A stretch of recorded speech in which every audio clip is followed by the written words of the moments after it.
នៅលើលោកនេះគ្មានអ្វីដែលឲ្យយើងព្រីទេបងប្អូនតែរាល់ថ្ងៃនេះបើមិនបានហូរញើសដល់ច្បាប់ក្លៀកទេគឺថាមិនបានលុយទេអញ្ចឹងបានថារាល់ថ្ងៃខិតខំធ្វើការប្រឹងប្រែងសន្សំទុកបិទបៀតម្លឹងហើយនៅតែមិនមានទៀតអញ្ចឹងបានថាវាជីវិតយូរទៅធ្វើការហត់ដែរក៏ប៉ុន្តែមិនហ៊ានឈប់ទេបើសិនជាយើងឈប់មួយថ្ងៃនោះយើងខាតបងច្រើនមែនទែនបងប្អូនអញ្ចឹងបានថាយើងខិតខំតស៊ូបើសិនជាហត់យើងធ្វើការខ្លួនឯងយើងអាចឈប់បានប៉ុន្តែនៅពេលដែលយើងធ្វើការឲ្យគេនៅពេលដែលយើងហត់ឈប់ច្រើនគឺមានបញ្ហាដែរអញ្ចឹងមិនហើយឱកាសក៏មិនមានច្រើនសម្រាប់យើងដែរបើសិនតែយើងនៅតែបដែតបដោយយើងធ្វើការអត់ម៉ត់ចត់យើងធ្វើងាកឈប់សួរថា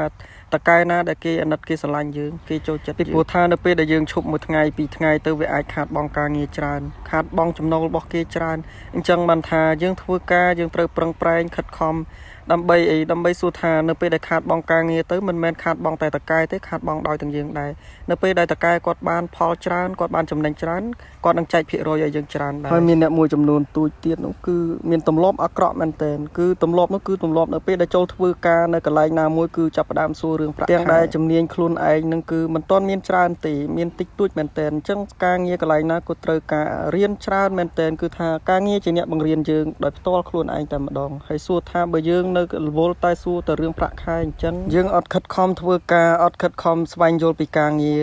តើគេឡើងប្រាក់ខែឲ្យយើងដែរឬអត់ណាគឺច្បាស់ជាអត់មូលហេតុអ្វីដែលខ្ញុំហ៊ាននិយាយថាអត់គឺការងារកន្លែងណាក៏ដោយគឺគេមើលមកយើងតើយើងជំនាញអ្វីហើយប្រាក់ខែប៉ុណ្ណឹងអាចសមស្របនឹងយើងអញ្ចឹងបានថាខំធ្វើការឲ្យតែល្អខំធ្វើការឲ្យតែទទួលបានផលចំណេះជំនាញច្រើនទៅបងប្អូនយើងខិតខំធ្វើអ្វីដែលមានប្រយោជន៍ជូនឲ្យតកែយើងច្រើនទៅហើយប្រាក់ខែពិតណាស់គឺតកែគាត់នឹងគិតគូរគុណគូឲ្យយើងគឺសមស្របជាមួយនឹងការងារតែម្ដងពិតណាស់បងប្អូនបាទសម្រាប់ខ្លួនខ្ញុំផ្ទាល់ខ្ញុំមិនមែនអួតហើយក៏ខ្ញុំមិនមែនជាអ្នកចេះដឹងអីណាស់ណាដែរតែគ្រាន់តែចង់និយាយថ្ងៃហ្នឹងប្រាប់បងប្អូនបន្តិចថាកន្លែងការងារយើង